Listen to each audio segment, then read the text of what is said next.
Mga lalaking na-link kay Piolo Pascual. Number 1. Yul Serbo. Na-link ito sa aktor na si Piolo noong 2005. Paulit-ulit itong lumulutang na may relasyon ang dalawa. At paulit-ulit din itong itinanggi ni Yul Serbo dahil magkaibigan lang umano sila ni Piolo at ninong umano ito sa kanyang 4 na anak. May 7 anak na si Yul Serbo at 27 years na itong kasal sa kanyang asawa. Number 2. Sam Milby. 2007 nang malink ito kay Piolo.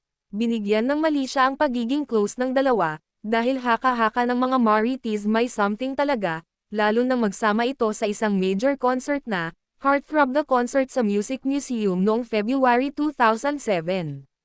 Naging malaki itong iskandalo dahil naglabas ng article sa newspaper.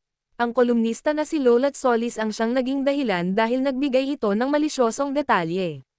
Nasa Sofitel poolside umano nakita ni Lolat Solis sina Piolo Pascual at Sam Milby na magkasama noong 2007. Humantong sa dimandahan ang isyong ito. Noong 2021 inamin ni Lolat sa isang interview ni OG Diaz sa YouTube niya na hindi naman talaga niya nakita si Piolo kung sino ang kabulungan nito noon. Number 3. 2011, Mark Bautista. Noong February 2018 dahil sa pag-amin ni Mark na isa siyang bisexual na paisip tuloy ang mga Marites na siya ang dahilan ng hiwalayan nila ni Casey at Piolo. Naglabas si Mark ng isang libro na, Beyond the Mark.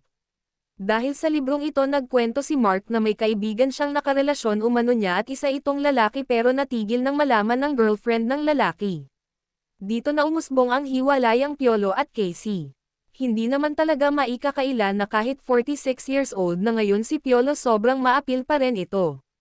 Madami pa ring nagkakandara pa na babae dito dahil sa gwapo na mayaman pa.